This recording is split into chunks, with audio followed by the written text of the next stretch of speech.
বন্ধুরা, ধরুন আপনার জীবনে টানাপোড়েন চলছে, অনেক সমস্যায় জর্জরিত হয়ে গেছেন, ভাবছেন কি করবেন।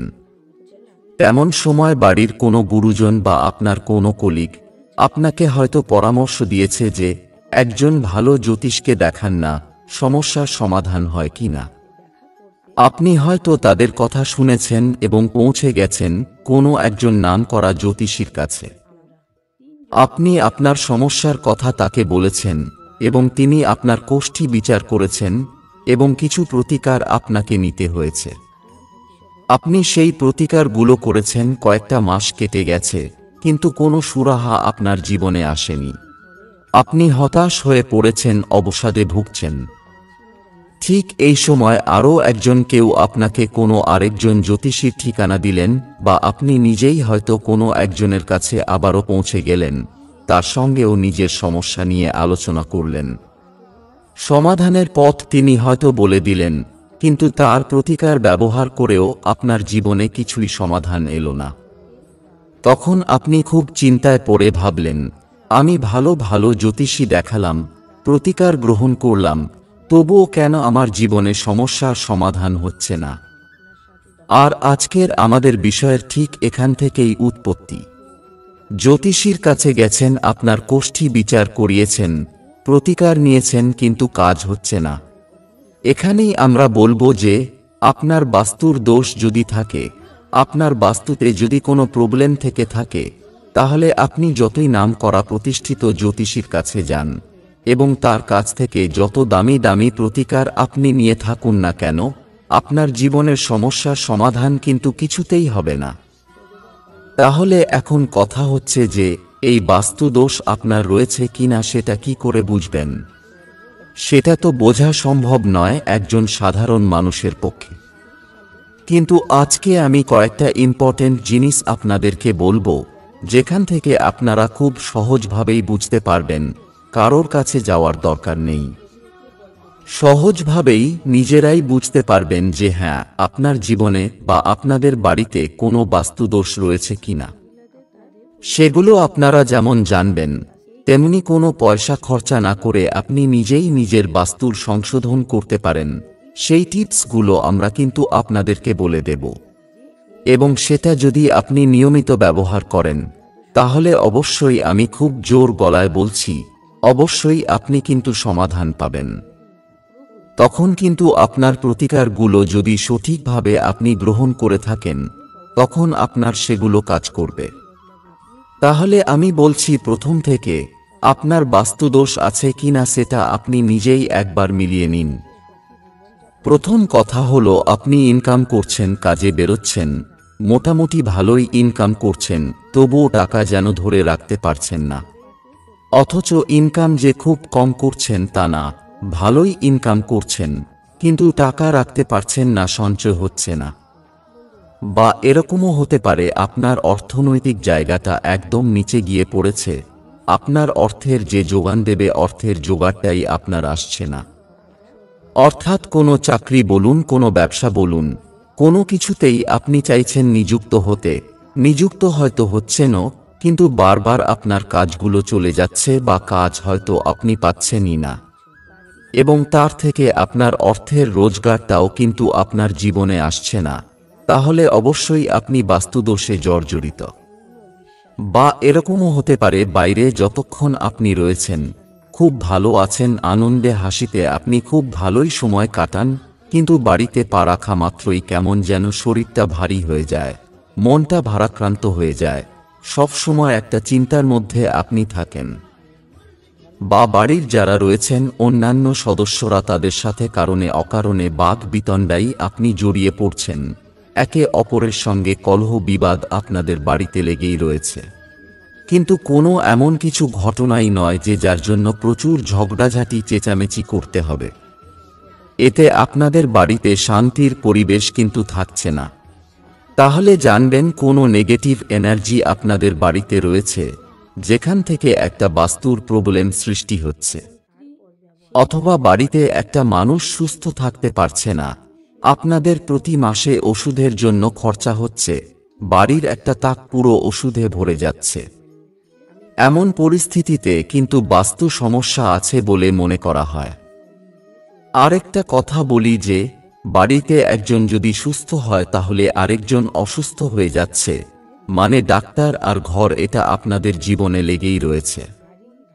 একটার পরে একটা মানুষের জীবনে অসুখ কিন্তু ঘটে চলেছে, রোগ যেন কিছুতেই আপনাকে পিছু ছাড়ছে না।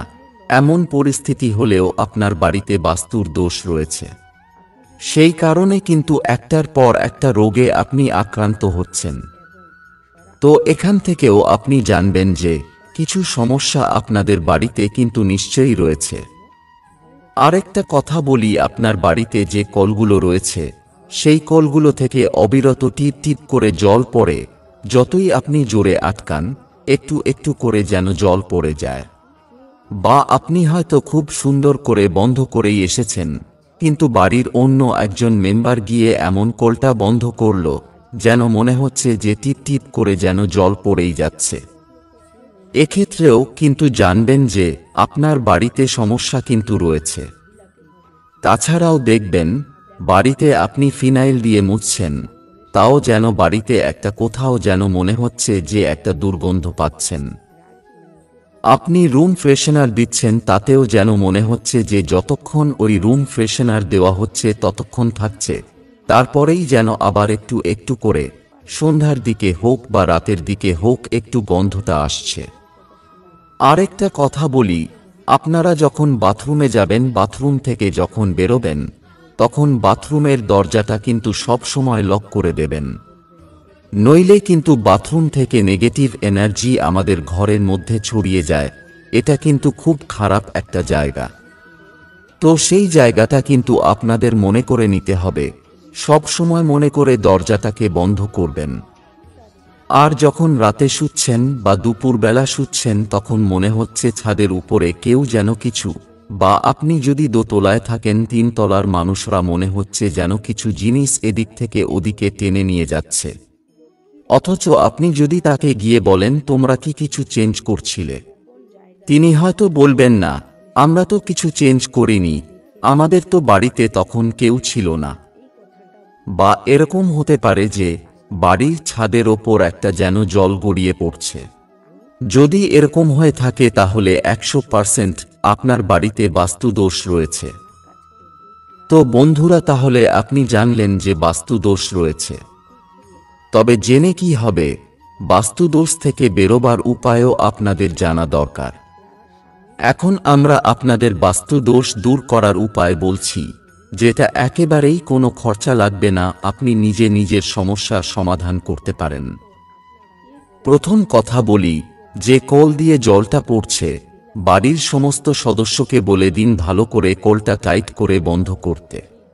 যদি এরকম হয় স্টিলের কল লাগিয়েছেন সেখান থেকে জল পড়ছে, তাহলে আপনি দরকার হলে প্লাস্টিকের কল লাগান। বা যদি প্লাস্টিকের কল লাগিয়েছেন সেখান থেকেও জল পড়ে, তাহলে স্টিলের কল লাগান। কলটাকে মানে প্লাম্বার দিয়ে সারিয়ে ঠিক করিয়ে নিন, কল থেকে যেন জল না পড়ে। তারপর হচ্ছে প্রতিনিয়ত সন্ধেবেলা আমরা অনেক নানা কাজে এত ব্যস্ত হয়ে পড়ি যে সন্ধেবেলা করে আমাদের সন্ধে দেওয়ার সময়টুকুও থাকে না। আপনি হয়তো সন্ধেবেলায় নেই, কিন্তু যদি অন্য কেউ আপনি ছাড়াও সন্ধে দিতে পারেন তাহলে সন্ধের সময় সব ঘরে ধূপ দিতে বলবেন। যদি মনে করেন যে আমি সন্ধেবেলাটা থাকতে পারছি না, যখন ফিরছেন তাহলে তখন অন্তত ধূপ জ্বালান। তুলসী গাছ থাকলে সন্ধেবেলা একটা তুলসীতে প্রদীপ দিন। তারপরে হচ্ছে যে ধূপ তো জ্বালাবেন, তার সঙ্গে ধুনো জ্বালানোর রীতিটাও কিন্তু এবার আপনি শুরু করুন। ধুনো জ্বালিয়ে ঠাকুরকে দেখিয়ে প্রতি ঘরে ঘরে ধুনো দিন, যেটা আগেকার দিনে আমাদের ঠাকুরমা দিদিমারা করত।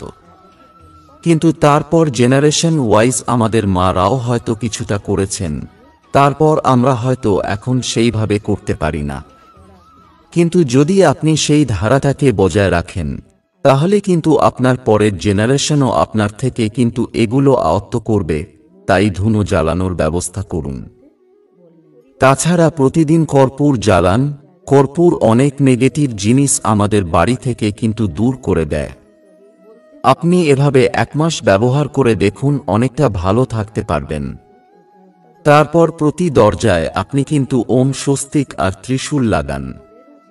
মেটালের পাওয়া যায়, প্লাস্টিকেরও পাওয়া যায়।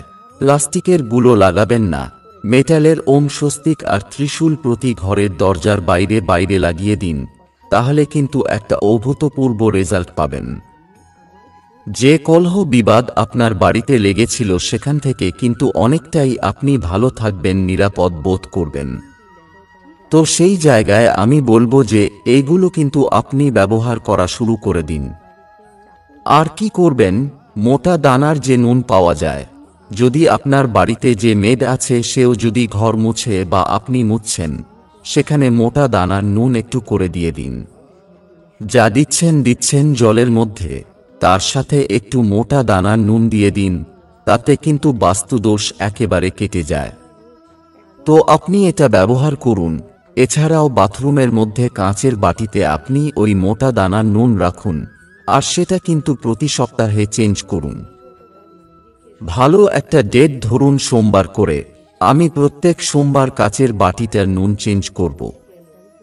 আর যদি না পারেন তাহলে অন্তত 15 দিন অন্তর আপনি ওই কাচের বাটির নুনটাকে চেঞ্জ করে নিন, তাহলেও কিন্তু আপনি খুব ভালো রেজাল্ট পাবেন। এছাড়া দেখবেন, বাইরে থেকে এলাম জামাকাপড়গুলো নয় দরজার উপরে নয় একটা দড়ির মধ্যে ঝুলিয়ে রাখি, এটা কিন্তু ভীষণ একটা বাজে জিনিস। আন্ডার প্যান্ট, গামছা ও লুঙ্গি ইত্যাদি এগুলো ঝুলিয়ে রাখবেন না, লোকের চোখের সামনে রাখবেন না। যদি পারেন আপনি ওয়ার্ড্রোবে রাখুন বা এমন কোনো জায়গায় রাখুন যেটা আপনি দেখতে পাবেন না, মানে সবার অলক্ষ্যে রাখুন। ঘরের মধ্যে কিন্তু কোনো দড়ি টড়ি টানাবেন না, এটাও কিন্তু একটা নেগেটিভ বার্তা দেয় আমাদের জীবনে। এছাড়া প্রতিনিয়ত আপনাকে ঘরবাড়ি কিন্তু পরিষ্কার করতে হবে। যদি অগোছালো থাকে, নোংরা থাকে, এই নোংরা থেকে আমাদের কিন্তু যত বিপত্তি শুরু হয়, তাই ঘর আপনাকে পরিষ্কার রাখতে হবে। ঘরে যদি ঝুল জমে, ঝুলটা কিন্তু তাৎক্ষণিক আপনাকে ঝেড়ে দিতে হবে। পাখাতেও দেখবেন অনেক সময় ঝুল পড়ে যায়, সেই পাখা রীতিমতো আপনাকে নিয়মিত পরিষ্কার রাখতে হবে। তাছাড়া ঝুলের মধ্যেও দেখবেন একটা মাকড়সার জালের মতো তৈরি হয়ে যায়। আপনি ডাস্টিং করছেন, তাও দেখবেন মাকড়সার জাল তৈরি হয়ে যাচ্ছে, তো সেইগুলোকে প্রতিনিয়ত পরিষ্কার করুন। বাড়িঘর একদম পরিষ্কার পরিচ্ছন্ন রাখুন, ভালো সুগন্ধি জ্বালান, তাহলে অবশ্যই বাড়ি থেকে বাস্তুদোষ কেটে যাবে। এরপর বলবো, আমাদের চুল আঁচড়াতে গেলে, স্পেশালি মেয়েদের থোকা থোকা দেখবেন অনেকের চুল উঠছে। আমরা কি করি, চুলটাকে নিয়ে হয়তো ডাস্টবিনে ফেলে দিই। যদি ডাস্টবিনে না ফেলি, তাহলে দেখতে পাই যে বাড়িতে এরকম চুলের থোকা পড়ে রয়েছে। তো সেই ক্ষেত্রে আমি বলবো একটা বক্স বানান, সেখানে প্রতিদিনের চুলগুলোকে জমা করুন, এরপর অন্তত একদিন আপনি ডাস্টবিনে ফেলে দিন। এই চুল থেকেও কিন্তু আমাদের নেগেটিভ এনার্জি ছড়িয়ে পড়ে, আর তাতেই আমাদের বাস্তুতে প্রবলেম তৈরি হয়ে যায়। তার সাথে সাথে আমি বলবো যে অনেক সময় কি হয়, আমাদের বাড়িতে কনস্ট্রাকশন হচ্ছে এবং কনস্ট্রাকশনটা পুরো শেষ হয়নি, সেই সময় ছাদের উপরে দেখবেন একটা শিকের মতো থাকে, সেই শিকটা কিন্তু খুব খারাপ। যে বাড়িটা তৈরি করছে তাকে বলুন যে সেখানে কিছু একটা ব্যবস্থা করে দিতে, বাড়ির উপরে যেন শিক এরকম উঠে না থাকে। এখান থেকেও কিন্তু বাস্তুর নানা রকম সমস্যা তৈরি হয়। আরেকটা কথা বলি যে দেখুন, আমাদের রান্নাঘরে আমরা রান্নার জিনিস রাখি, বসার ঘর আমরা সাজিয়ে গুছিয়ে রাখি, আমাদের শোয়ার ঘরে আমরা খাটটা রাখি, পড়ার ঘরে বই খাতা থাকে। তেমনি আমাদের ঠাকুরেরও একটা ঘর থাকে বা ঠাকুরের একটা আসন থাকে, সেইখানে আপনি ঠাকুর রাখার চেষ্টা করুন। প্রতি ঘরে ঘরে ঠাকুরের ক্যালেন্ডার, ঠাকুরের ছবি এগুলো কিন্তু রাখবেন না। ঠাকুরেরও একটা জায়গা আছে, তাকে সেইভাবে সম্মান দিয়ে ঠাকুরকে রাখার চেষ্টা করুন। আধ্যাত্মিকতার কিন্তু অনেকগুলো জিনিস আছে, সব ঘরে ঠাকুর রাখলাম মানেই আমি কিন্তু প্রচণ্ড ধার্মিক তা কিন্তু নয়।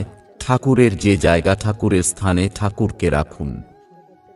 তাছাড়া দেখুন, আমাদের যে ডাক্তার দেখছে, আমাদের প্রেসক্রিপশন, আমাদের এক্সরে প্লেট, আমাদের নানা রকম যে রিপোর্টগুলো আসে, সেইগুলো আপনি চোখের সামনে রাখবেন না। বারবার যদি ওইগুলো দেখেন, বারবার যদি ওষুধের তাকে ওষুধগুলো দেখেন, এখান থেকেও কিন্তু একটা অ্যাকশন রিয়াকশন আপনার উপর পড়ছে। তাই ডাক্তার দেখান, প্রেসক্রিপশন এক্স-রে অন্যান্য জায়গায় আপনি ঢুকিয়ে রাখুন। যদি কোথাও রাখার জায়গা নাও থাকে, আমাদের খাটে যে গদির নিচ আছে সেখানে অন্তত রেখে দিন, যাতে এক্স-রে, প্রেসক্রিপশন এগুলো আমাদের সবসময় চোখে না পড়ে। এছাড়াও যদি পারেন তো সত্যনারায়ণ পুজো, ঠাকুর মশাইকে ডেকে বছরে 5 বার সত্যনারায়ণ পুজোটা বাড়িতে করুন। হোমযজ্ঞ সহযোগী যদি এগুলো করতে পারেন, তাহলে কিন্তু আপনি বাস্তুদোষ থেকে নিজেরাই নিজেদেরকে মুক্ত করতে পারবেন। আরেকটা কথা বলি, আমাদের বাড়িতে এখন সবারই কাজের হেল্পার থাকে। তো আমরা কি করি, রাতে খাবার খেয়ে অনেক সময় কি হয়, যারা আমাদের হেল্প করেন তারা কিন্তু রাত্রিবেলা অনেক সময় আসেন না, তো আমাদের এঁঠো বাসনগুলো পড়ে থাকে। তো আমি বলবো যে এঁঠো বাসন রাখা কিন্তু একেবারেই চলবে না। এখান থেকেও অনেক নেগেটিভ এনার্জির কারণে বাস্তুদোষের সৃষ্টি হয়। একটা খারাপ কিছু আমাদের ঘরের মধ্যে ঘুরে বেড়ায়, একটা বার্তা এনে দেয় যে তোমার জীবনে কিছু খারাপ ঘটছে। তাই রাতে বাসনও যদি নিজেরা নিজেদেরটা সবসময় মেজে রাখতে পারেন, তার থেকেও একটা দারুণ পজিটিভিটি আপনার জীবনে আসবে। এটা কিন্তু আমি একেবারে খুব জোর গলার সাথে বলছি।